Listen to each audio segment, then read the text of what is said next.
חברים, תודה שבאתם, שאתם שוב איתנו עם U-Vision. נמצא איתנו פה באסי, הוא מדבר מסנט פטרסבורג ברוסיה. הוא מה שנקרא פרפורמנס קואוץ', הוא עובד באופן אישי עם שחקנים, פלייר דיבלופמנט, דברים כאלה. ויסביר היום, מספר קצת על קליעה, ירחיב קצת על קליעה, יש לו איזושהי מצגת שהוא יעביר. כמובן בסוף יהיה את הפרטים שלו, תוכלו ליצור קשר. איתו גם באופן ישיר וגם דרכנו. בהזדמנות הזאת, אנחנו בינואר, ועונת הקולג'ים התחילה, וכבר מתחילים להתכונן לעונת הקולג'ים הבאה. אז אם יש פה מאמנים או שחקנים, שבאמת יש להם איזה שהם שחקנים או שחקניות פוטנציאליים שמתאים להם לצאת לקולג', גם מהבחינה האישית וגם מהבחינה המקצועית, אז כמובן אשמח שתפנו אליי דרך הרשתות, מספר טלפון למי שיש, הודעה פרטית, כי באמת זה הזמן להתחיל. מי שלא יודע, אפשר גם אחרי השירות הצבאי לצאת, אפשר אם שיחקתם בליגת העל, באמת כמעט לכל אחד, גם ששירת בצבא עדיין יכול לצאת לקולג' וזה לא מאוחר, אז אני באמת מזמין אתכם להצטרף, לבדוק, ואולי אתם גם תנחתו בארצות הברית בתקווה כבר אחרי הקורונה. וזהו, יאללה, תהנו. באסי, stage is all yours.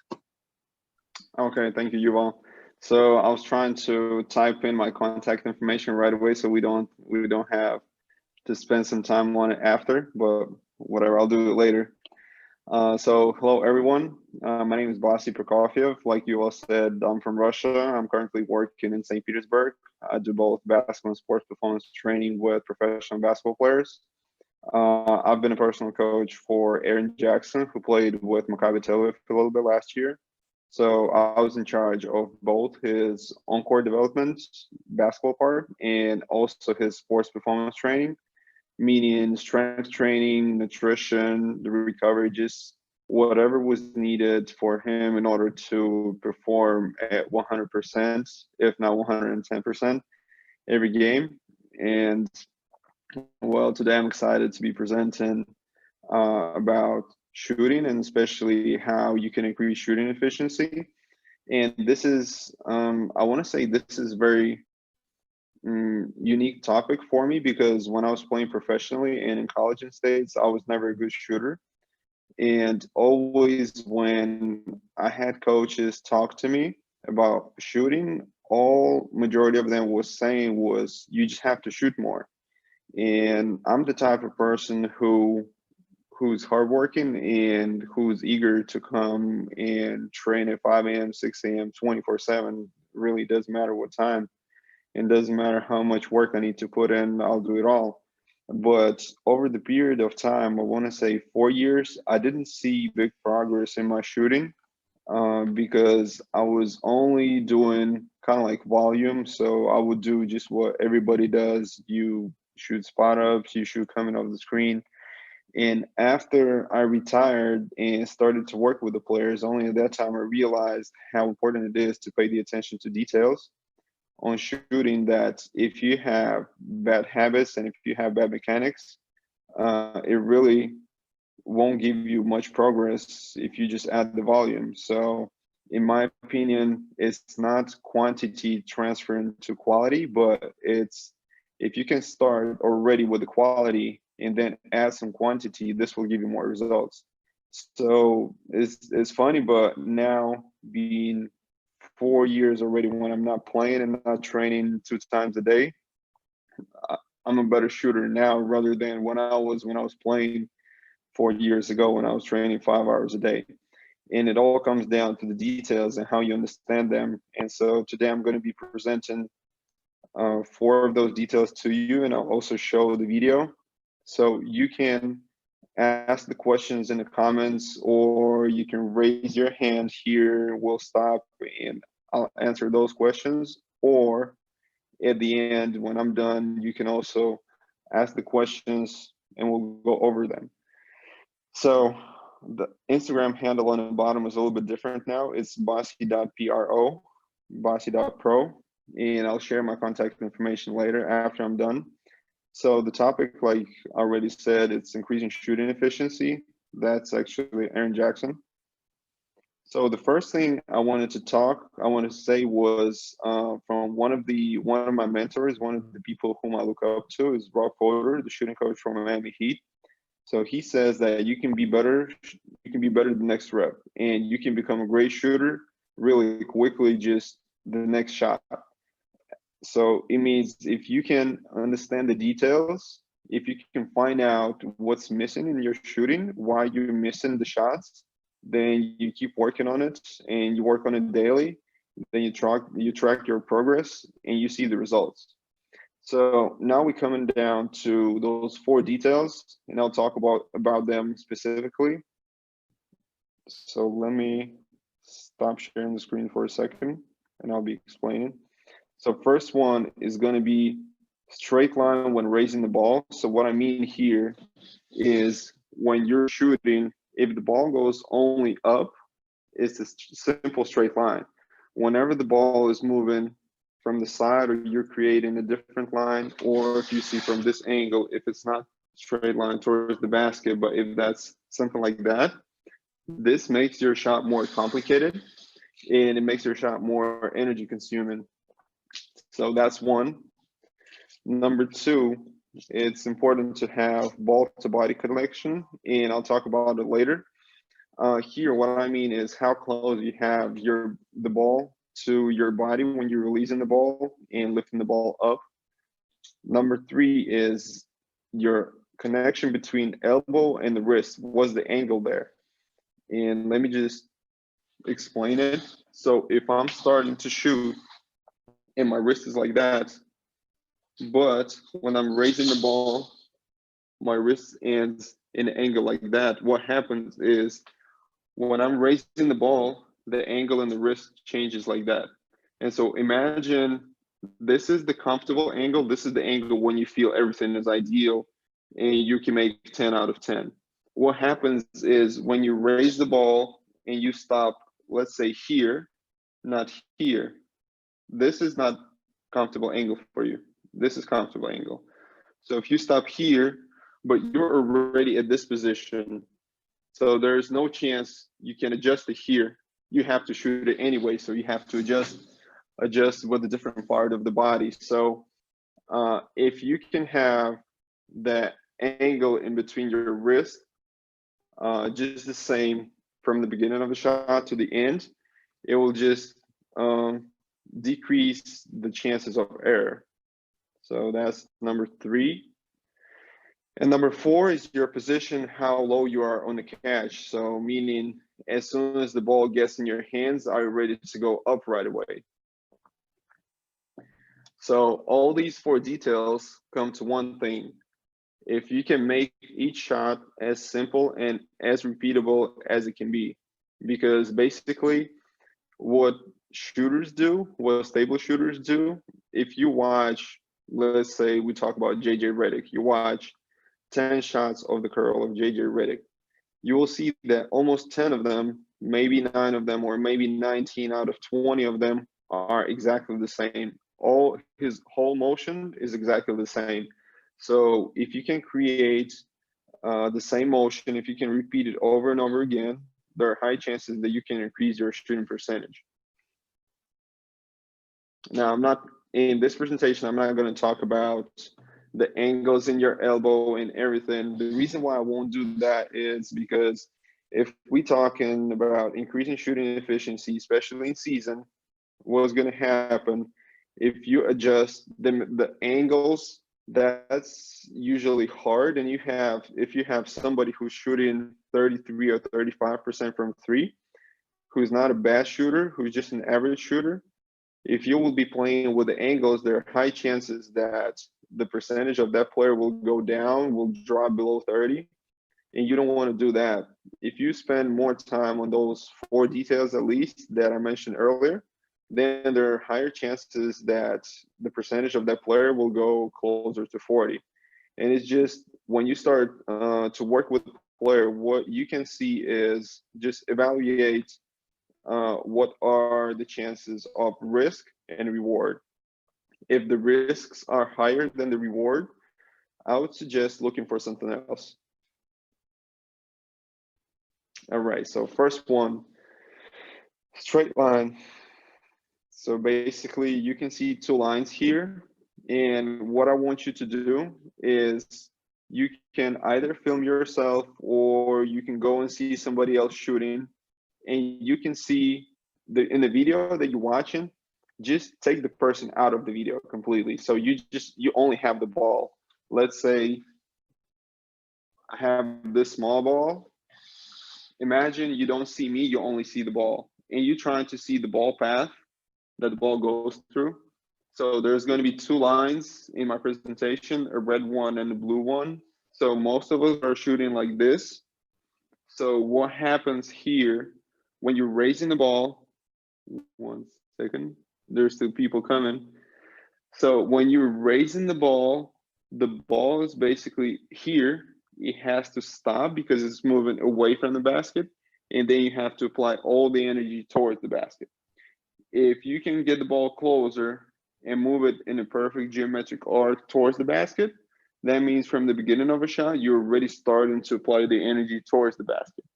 So basically right from here, you already shooting towards the basket, where here you have to stop at your forehead and then apply the energy to the basket.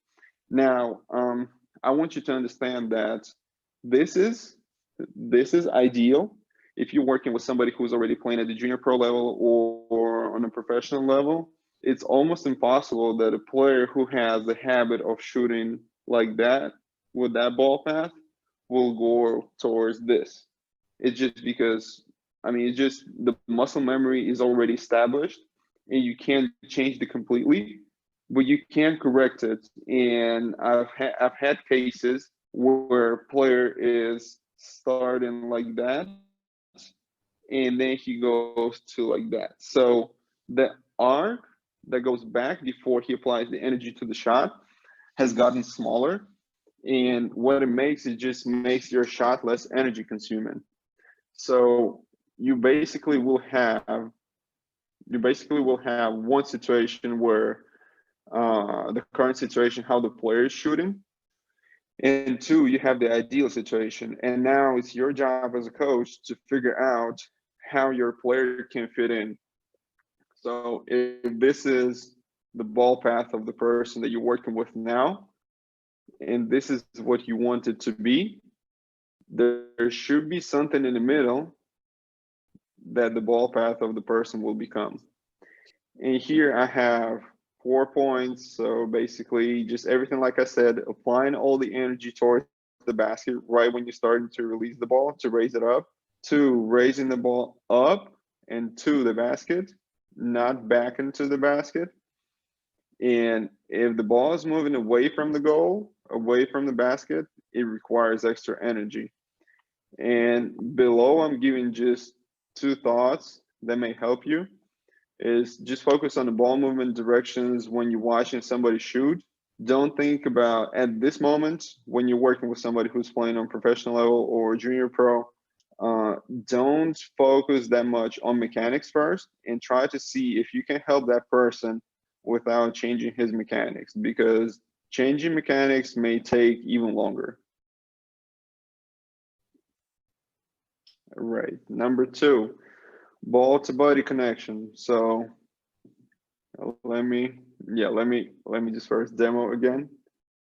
I think most of you guys have done core exercises, something like a pal-off press, where you have a band or a cable machine pulling you to the side.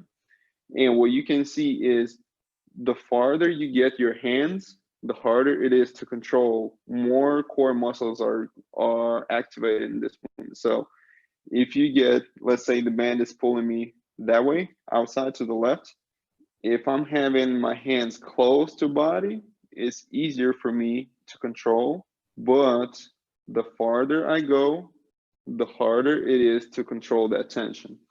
And so the same goes with shooting. The closer the ball to the body, easier it is to control the ball when you're raising it up. And basically, number 1 that I talked about, that perfect geometric arc and ball to body connection, they're all related because if you will have that perfect geometric arc, anyway, you'll raise the ball close to body.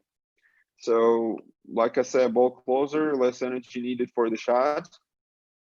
And as if the ball goes farther from the body, it also, besides requiring more energy for release, it will also get closer to the defender.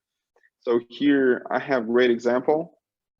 Imagine I'm point guard, 180 centimeters or even 190. And if I'm, 1 second, trying to see how to make it work.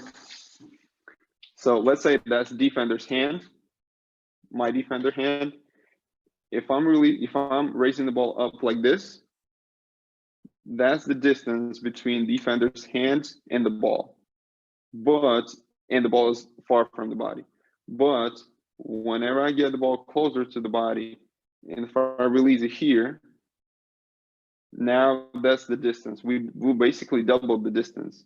So imagine here, you have only 10 centimeters of separation.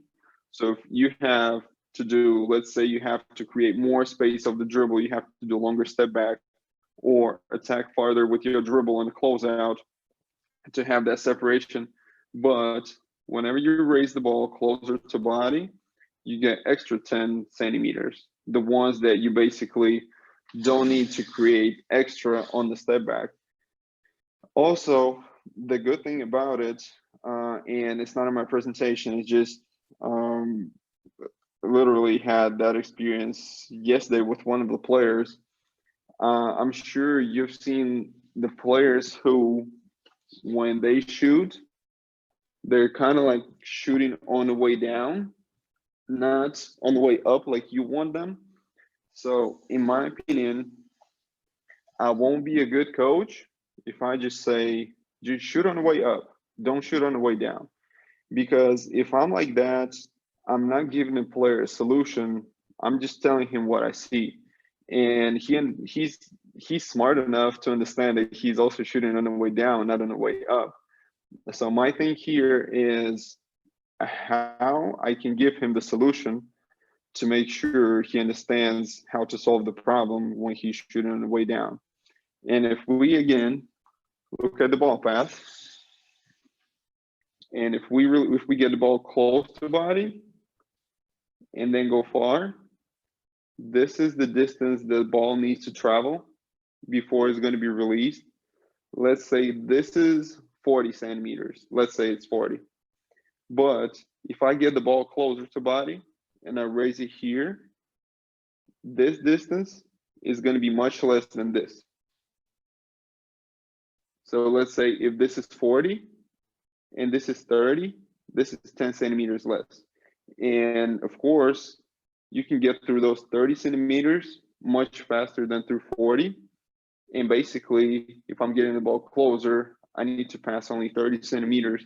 That means by the time I'm getting to the top, it's not going to be at the point where I'm already going down, but it's going to be 0.3 or 0.2 seconds faster. It's just very short period of time. But whenever I have a player who's shooting on the way down, if I'm asking him to bring the ball closer to body, we usually solve this problem. And then it takes about from 2 weeks to 8 weeks, depending on the age of the player, how often he practices, and how skilled he is.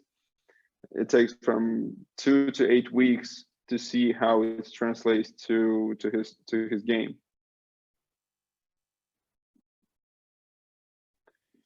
So yeah, thoughts, everything here that we already covered. Imagine anti-rotation exercise, panel off press, and the farther your arms, the harder it is to control the movement. So number 3, elbow wrist angles. And you can see here that my wrist is loaded already. Again, wrist loaded right on the catch. Elbow angle like on the release. And whenever you change the angles in elbow or in the wrist, when you're raising the ball up, it gives chances for error. So I'm okay with dipping the ball when the person's shooting, but I want to make sure when the person is dipping, he's doing it without extending the elbow. And I'm going to explain why. Let's say all of us know that a lot of coaches want that 90-degree, that perfect 90-degree angle in the elbow.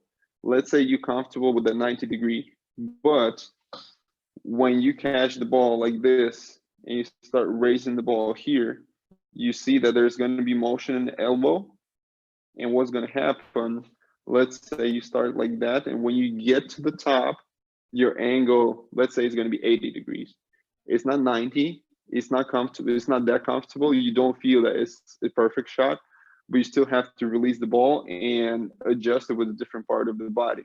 So if you can have 90 degrees right away here, you're already 100% sure that by the time you get to that high spot, it's still the same and you're confident in that shot.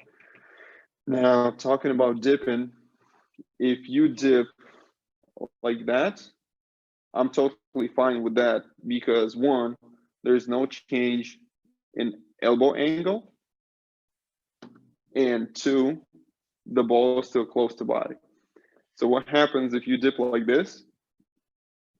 The ball gets farther, elbow angle changes. So it's the farther you get the ball, the harder it is, more energy consuming the shot is going to be. And it's not really my opinion, it's just physics. And so if and that's also one thing that I wanted to say, it's not necessarily about shooting, but coaching and on player development. If I'm talking to a player and if I'm saying to him, you have to do like that, and he says, why? And I'm telling him, that's because I said, that's because I think that's right. I'm giving 100% freedom to players to say, I don't agree, I don't want to do it, because my opinion is not something that he has to think is 100% right. He needs to have some logic answers where he understands why he does something, because there's going to be time where I'm not going to be around, and if, let's say, he missed 10 out of 10 shots in one game and I was not near him telling him what was wrong, he may think, oh, it was not my day. I just missed because it didn't feel right. It was just not my day. Next time I'll have a better luck. It's really not about luck, and we're coming back to the first slide when it was saying you can be a better shooter right now. You can be the better shooter the next shot.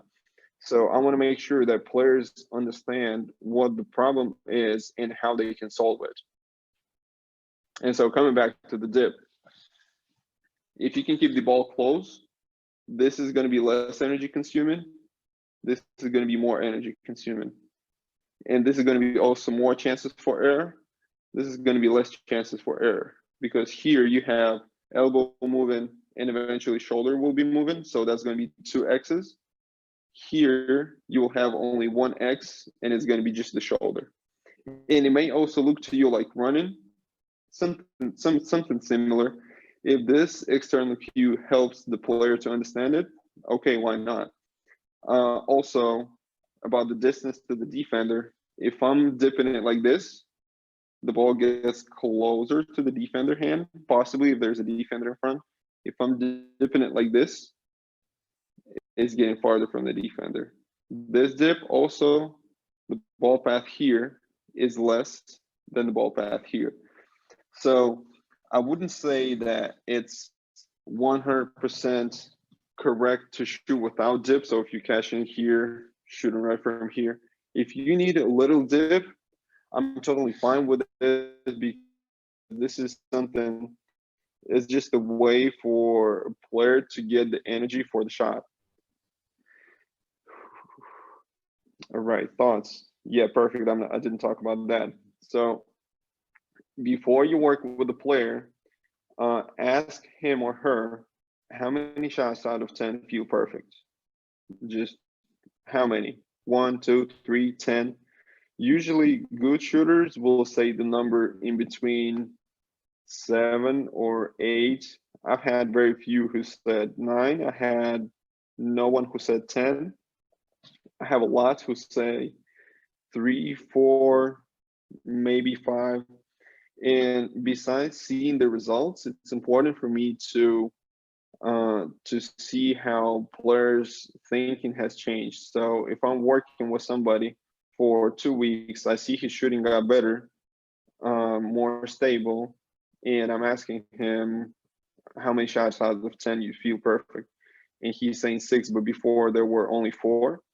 Even though it may not be realistic, and I still think that he's at 5, how he feels, if he feels that he has the progress, he has some progress in those 2 weeks, means a lot to me, because just on the mental side, he's not going to think, oh, I'm the best shooter. People are born to be great shooters. It's going to give him some, I want to say, some motivation where he understands that, okay, I'm not a perfect shooter, but at least I got much better than I was 2 weeks ago. Going next, low on the catch. So there's perfect example on the left and on the right.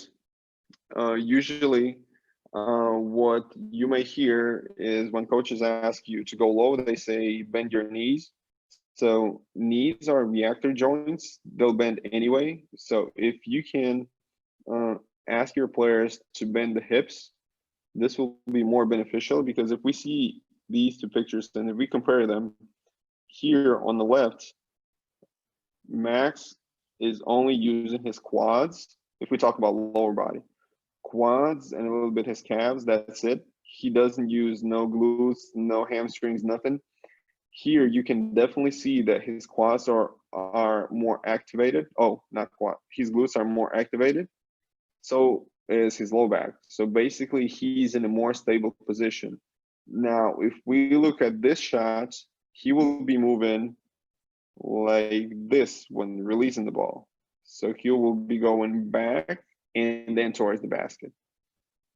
If we look at this shot, it's going to be straight line. Up and down, up and down. And if any of you can write in the comments if you can see, well, it's not slowing down, nothing, is just, you can see me perfect, that's, I would appreciate it. And so let me explain the picture on the left and the picture on the right. So if I'm on the left and if I'm shooting like this is what my body does. In the picture on the right, this is what my body does. And so here, when I'm shooting, if I'm like this, I again have the energy going away from the basket and then towards the basket. Now, if I'm moving like this, I have the energy going up and towards the basket.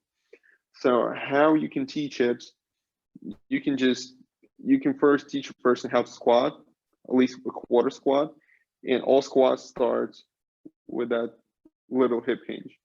So all you want is that little hip hinge. You don't want him to be like this in this position, but a very little hip hinge to make sure the person feels that his glutes are a little bit activated and he's in a position to move up, not to move back and forward. If you can do that, then it will be pretty beneficial for a player to understand how to be low and how to use his legs on a shot.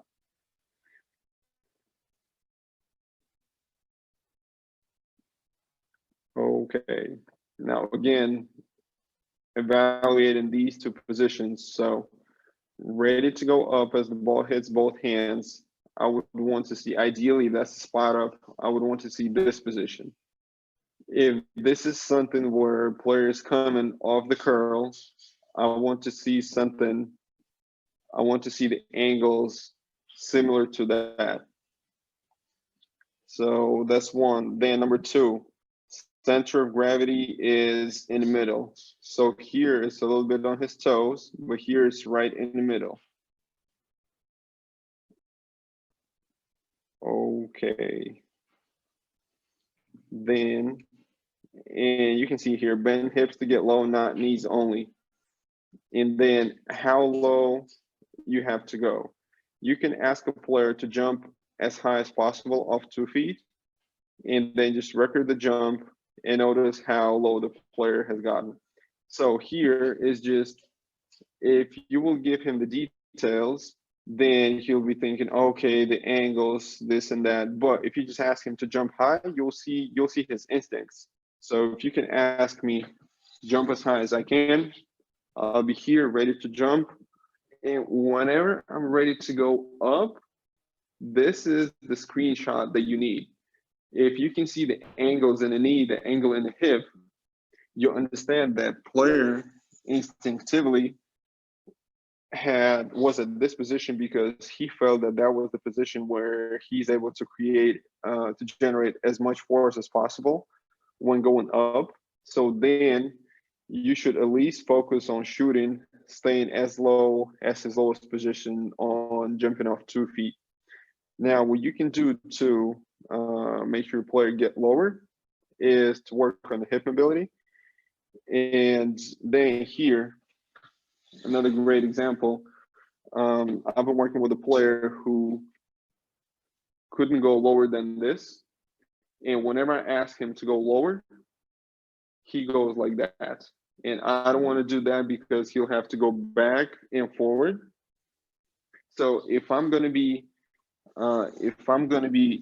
a good coach, I'll try to find a solution.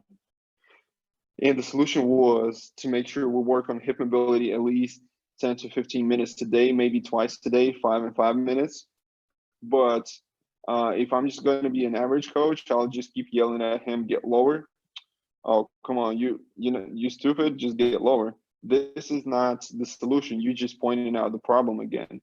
If you can find the solution and give it to a player, it'll be much easier for you to see the results.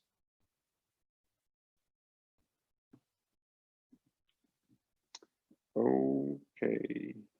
And also thoughts, didn't talk about that.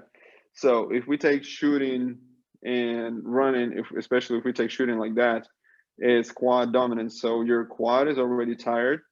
And if we take running, let's say you run 4 quarters, you're the shooter, and all 4 quarters you're running playing defense.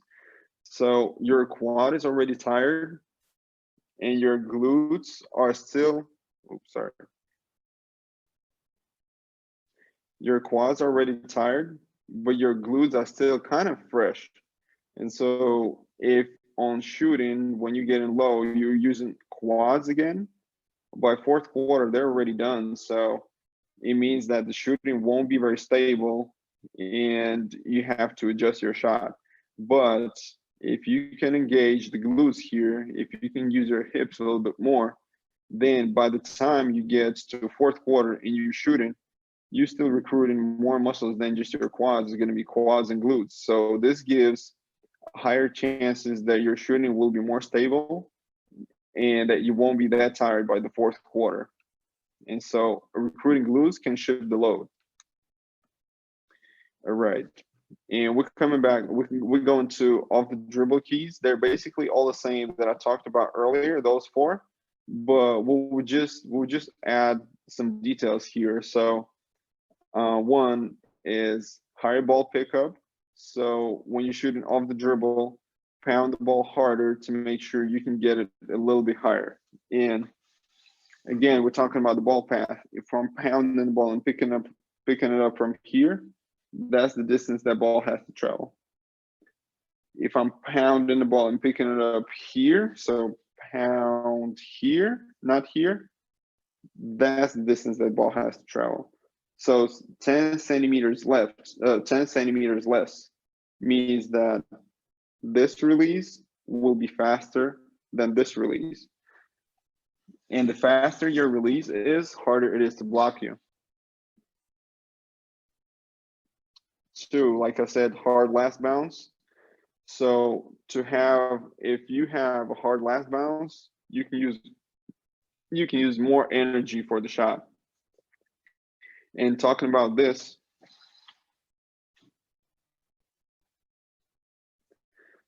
talking about energy for the shot, you can see that whenever the player, let's say the ball bounces, and you pick it up and move it up, you basically stop the ball and then move it up again.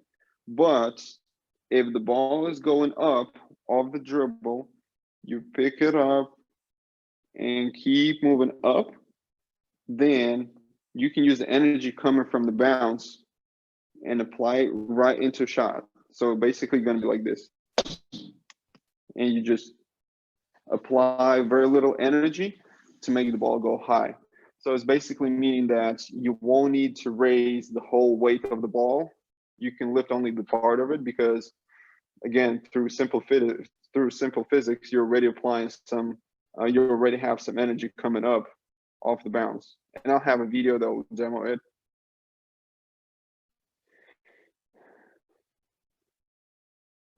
And yes, two more that I didn't talk about is just find the rim with the eyes before the pickup. You can think of a sniper who's just, 1 second.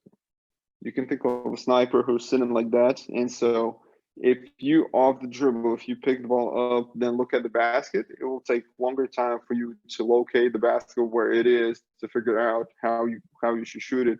But if before the pickup, you already see where the basket is located, it's much easier for you to aim towards the basket. And also seeing where the basket is, you can understand if the defender is jumping and you can drive, or you can see if the defender is giving up the shot and you can shoot it right away.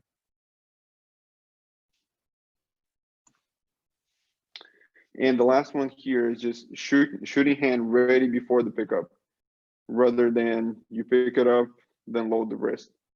And talking about the wrist loading is the same, the angle that I talked about.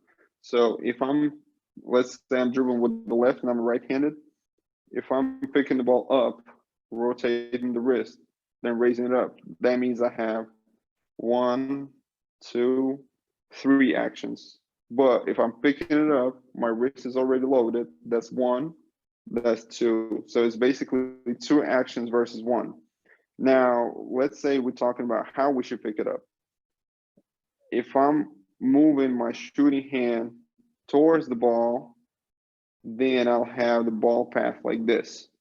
But if make sure my hand is ready, I'm moving the ball towards the shooting hand, then the ball path is going to be like this. And as I talked before, the ball path that is in a straight line like this, rather than this, straight line is going to be much easier and less energy consuming. And on the bottom, there's a great quote by Jerry West. He said that your last dribble should be so strong that you just ride it into your shot motion. And I'm fully agree with that. Okay, free throws. And you can see here basically Aaron, who's associated with being clutch in those 4-quarter moments, and Maisha Hines-Allen, 2019 WNBA champion. So talking about free throws, I have 5 principles. It's 1, vertical torso, like we talked about it earlier. So basically, if she's starting her shooting in a vertical torso, by the time she releases the ball, her torso is still vertical, so she's only moving up and down. 2, just like a normal shooting, bend the hips plus knees, not just the knees. 3, 10 toes to the baskets. Maisha got it all. But here I want to give an example. It's, again, we're talking about ideal situation and something. We're talking about ideal situation and something that you already have. So just like you have it here, your current situation, and the ideal one, you have to find out something that works for you. It may not be like this. It may already not be like that. It may be something in the middle. And the same thing here. What I do not want is to have a player who's turned already a little bit to the side, because if the basket is there, he's already pointing out the energy in that direction. So by the time he has to do like this, he already has to turn his body to use more core muscles and to make the shot more energy consuming. That's one. Two, when he's turned, there are very high chances that he will be shooting not in a straight line, but a little bit to the right. And if you see a player making misses to the right, that's going to be that may be one of the reasons. But I also have the players who get ideally straight to the basket and they say they don't feel right. Now here, I want to make sure I have the feedback from the players where I ask, what's comfortable for you? If this is the ideal and this is what you have, figure out what works for you the best. If you know that 10 toes to the basket is the perfect situation, but you have to figure out how you can make it work for you. And what you can see here is if the player keeps shooting in one line, if the ball is not going to the left, to the right, but if that's going to the middle, that means you have found something that really worked well for him. Let's see what I got. Okay, and two more principles that you already see, that you've already seen earlier. So it's ball close to the body and wrist loaded. We talked about that before.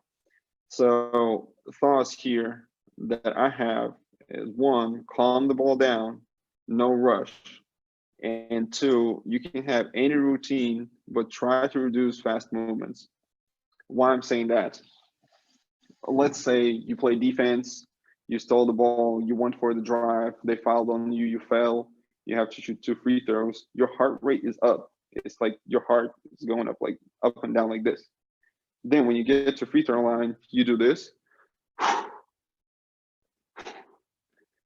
If you do this, if you put the hand on the heart, and if you do this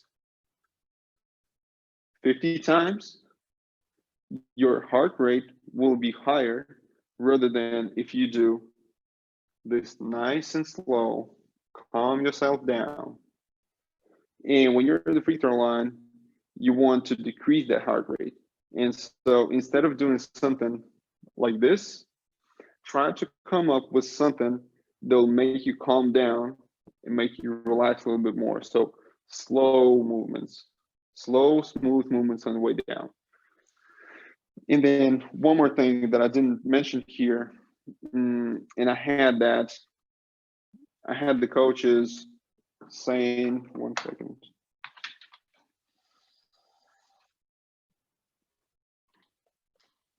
I had the coaches saying, get your foot in front of the basket. So if you're like that, if the basket is right in front of your foot, but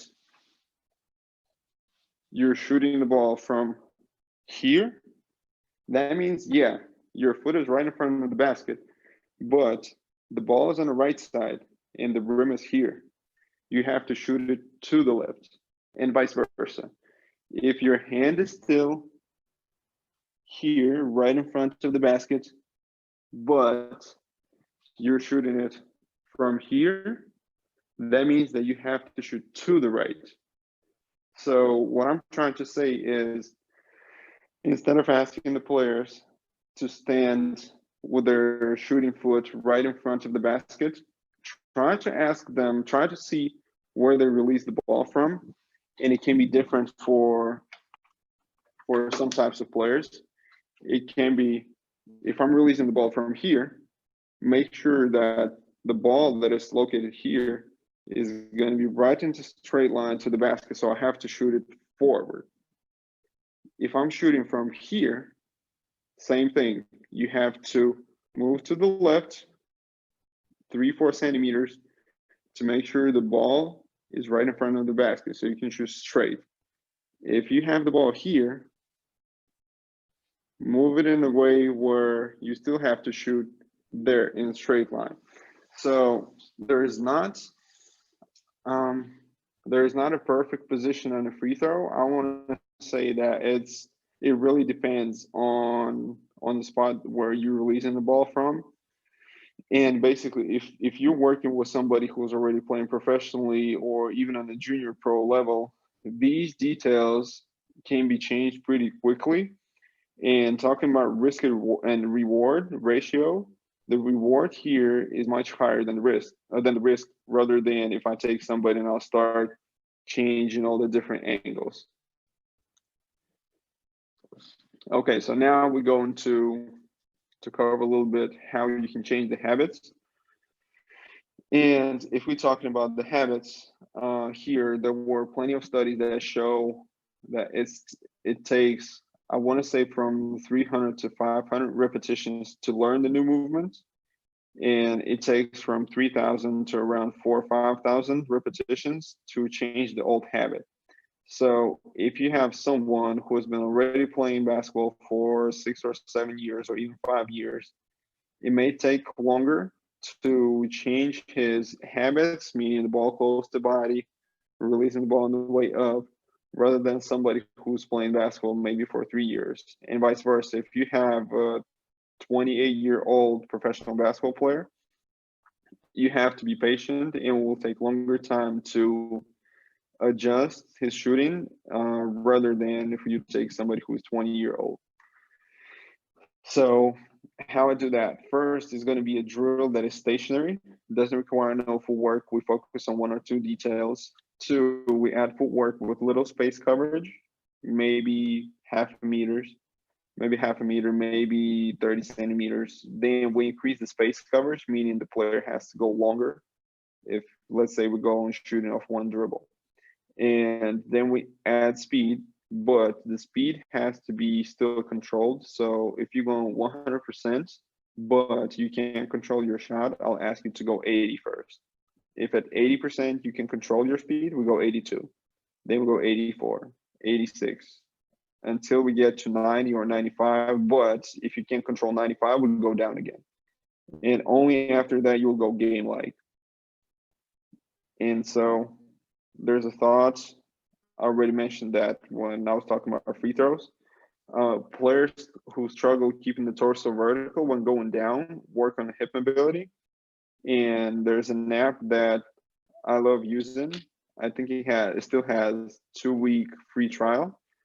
It's called GoWOD, GOWOD. So you can type it in on your phones, either on Apple Store or through Google, and you can download it and try and use it.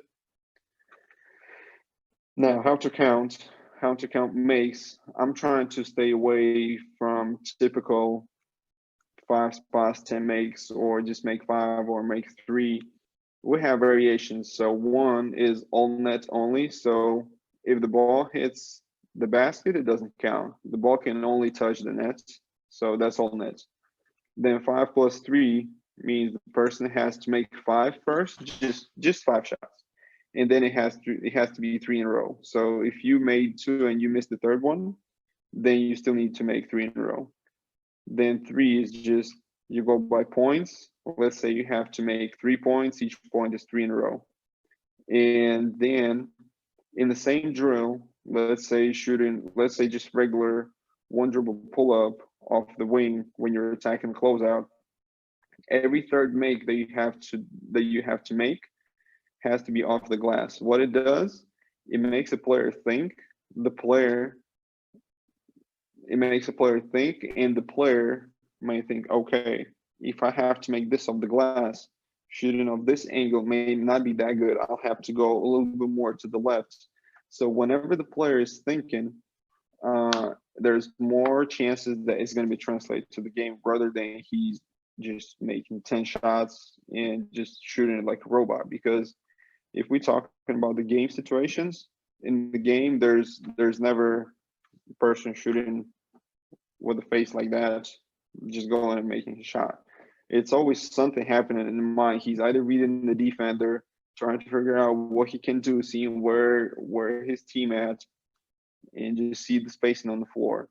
So if you can change it, if you can kind of like simulate it during the workouts, even if it's just simple shooting, it can be beneficial too. Also, the thoughts here. So, and that's a great one. There were also plenty of studies of that. and you can Google it. Also, again, that's another example that I'm not saying it's better because I'm thinking like that. I'm just, there's always something that I'm trying to use as a reference, especially if that's scientific study. So if you can use visual signals when the vocal ones are easy, this is going to be beneficial for your training because there are higher chances that it will transfer to the real game.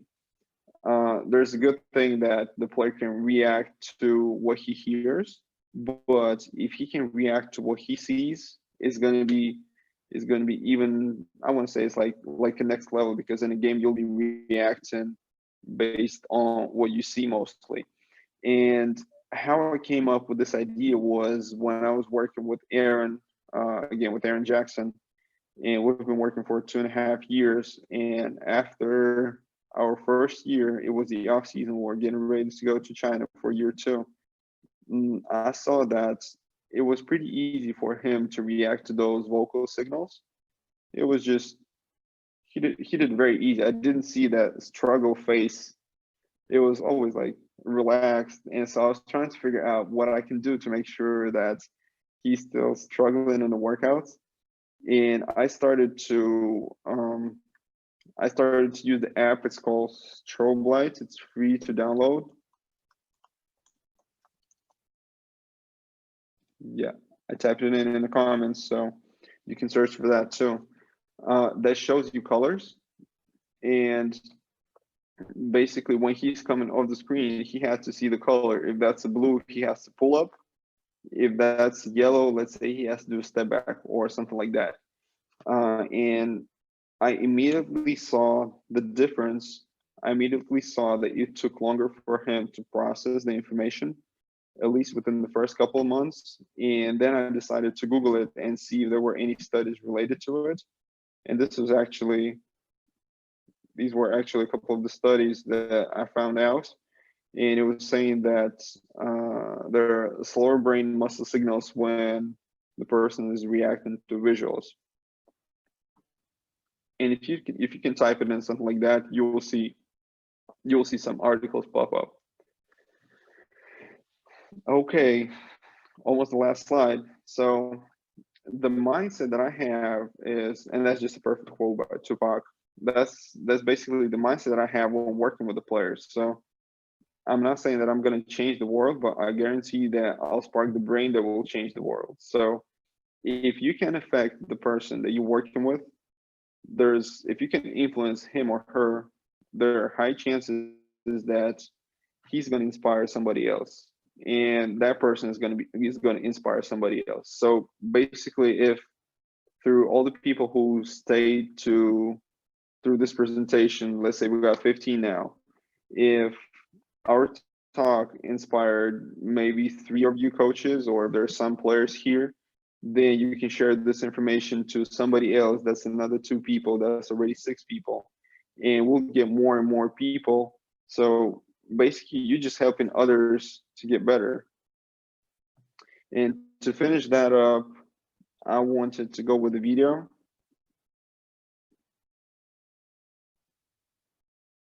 One second.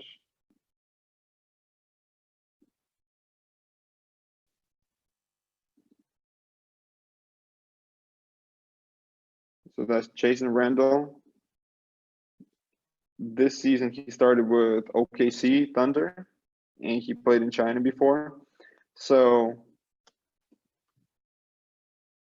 I'm studying his shooting, and I'm just, we didn't work in person. It was all through video calls and video consultation. So I'm focusing on his shooting rhythm because I don't want to change nothing in mechanics. I like everything in his mechanics. So I'm seeing that on the misses, his ball path from the catch was like that. And these are the options: 1, 2, 3, 1, 2, 1, 2. So what these 3 have in common is this. So by the time he brings the ball down, he stops it. And from here, he has to raise the whole weight of the ball up. And that's what I say. With such ball path, you stop all the energy coming from the dribble or pass and have to lift the whole weight of the ball to release point. So on his makes, his ball path was like 1, 2, and 3. Now, you can see that there are no angles. They're more like curves.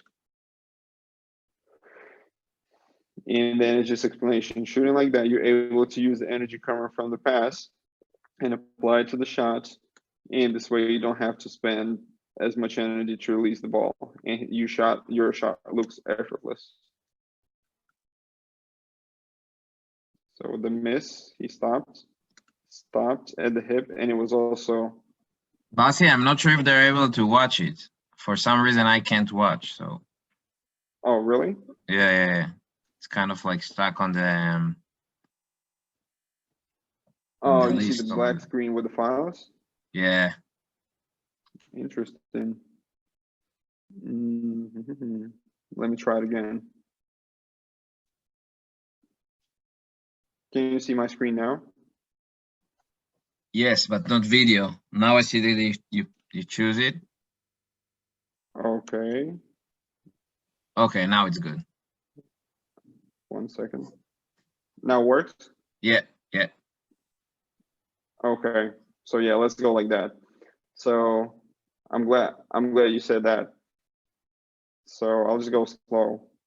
And again, the ball path on the misses. 1, 2, 3, 1, 2, 1, 2.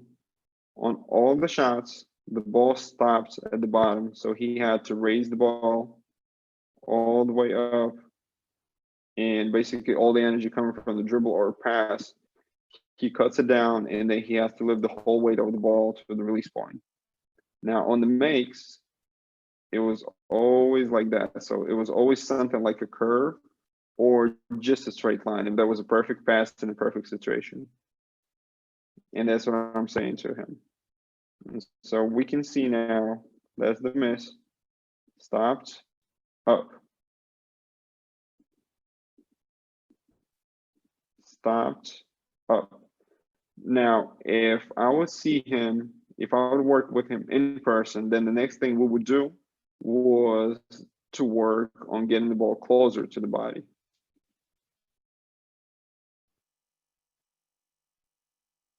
Stopped, up. And also, let me explain the details that I mentioned before. When I said that the player is shooting on the way down, this you can see here. Ball is far from the body, up, down. So he releasing the ball on the way down. If he can get the ball here closer to body, then his ball path is going to be much less than it is now. Means that by the time he gets to this position, he's able to shoot it right away.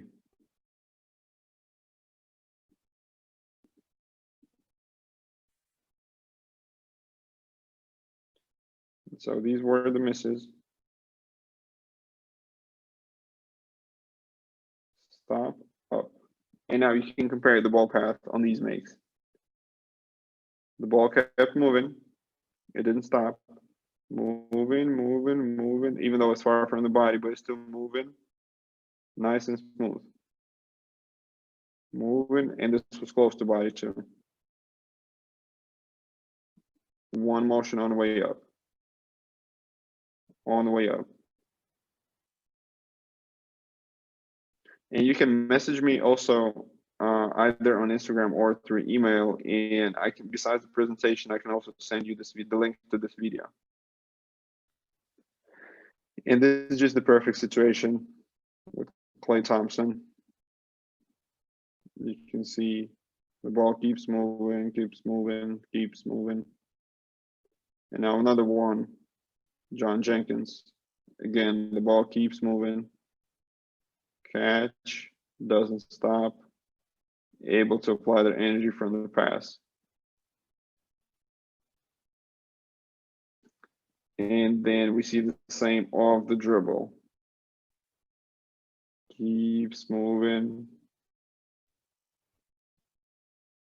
keeps moving, doesn't stop. So if Jordan Clarkson, if he would have stopped the ball here, planted the foot, and then started to raise the ball up, then it would have been more energy consuming and it would be harder for him to shoot the ball from the NBA three. Here, the shot is just looking effortless.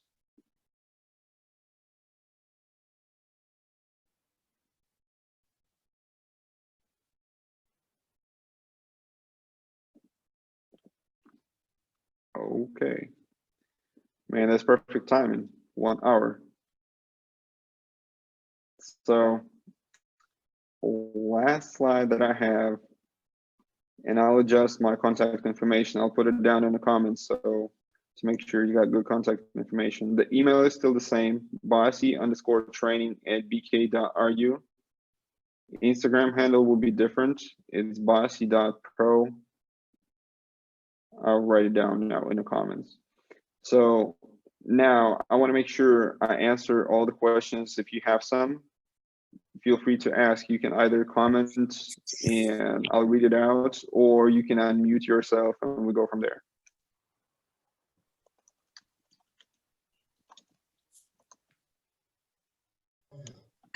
Bassi, I have a question. Yes, sir. At what age you start to practice with the kids the shooting?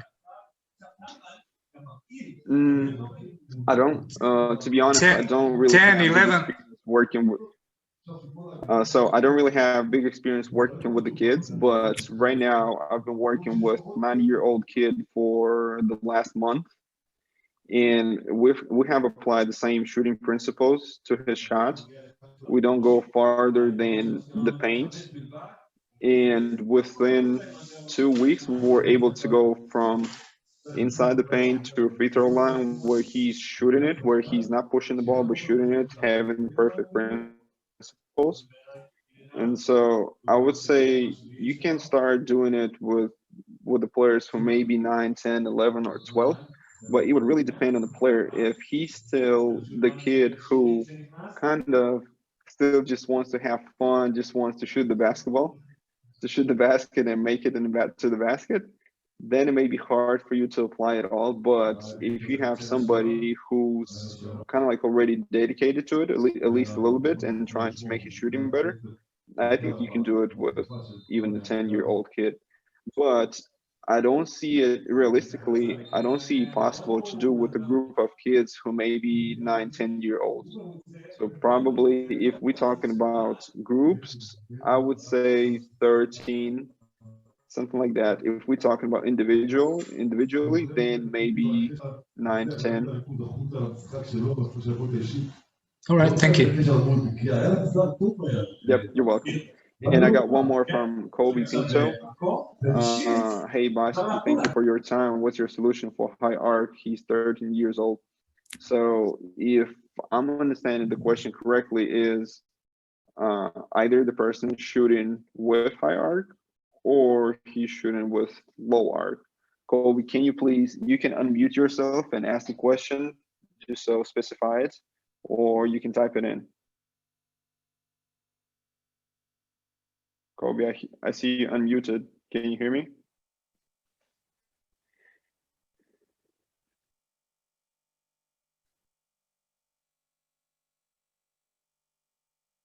He's a shy boy.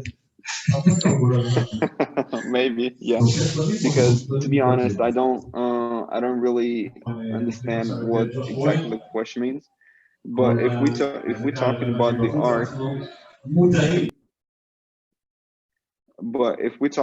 arc, I want to say if the person is shooting short, you want to see, if the person is shooting short, first thing you think is how you can make his shot less energy consuming.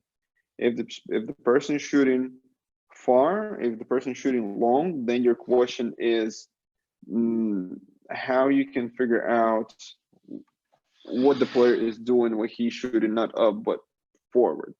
So I would see that's what my thought process would be. Oh yeah, he has high arc. So I don't have problems with having a high arc the question is what it gives to a player. So if he's still able to make the shots, then why not? But I would look at where the ball goes. So if we're looking at the misses and the misses go front, back, left, right, everywhere, if the misses are going side to side, that means there's a variable that's constantly changing. Let's say the wrist angle, where your wrist is like here, where the wrist angle changes.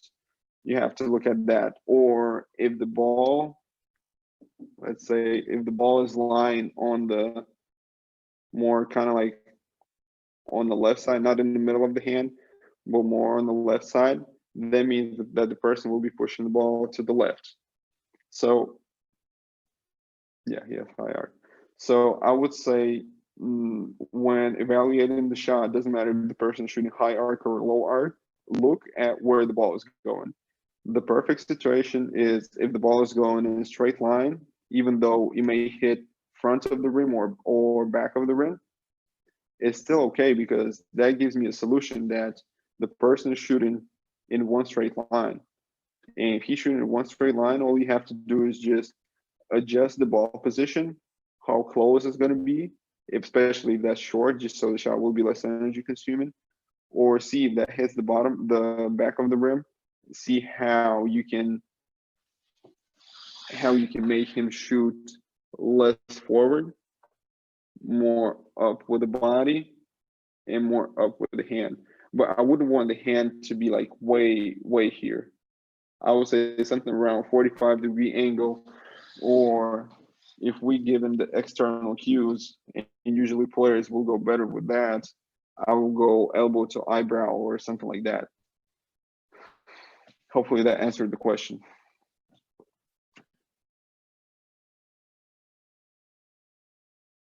Oh, no problem. Yeah, you're welcome. So while somebody's still thinking about the questions, I want to say that I'm really enjoying seeing Yuval Chen. That she's constantly writing. Me is that helpful?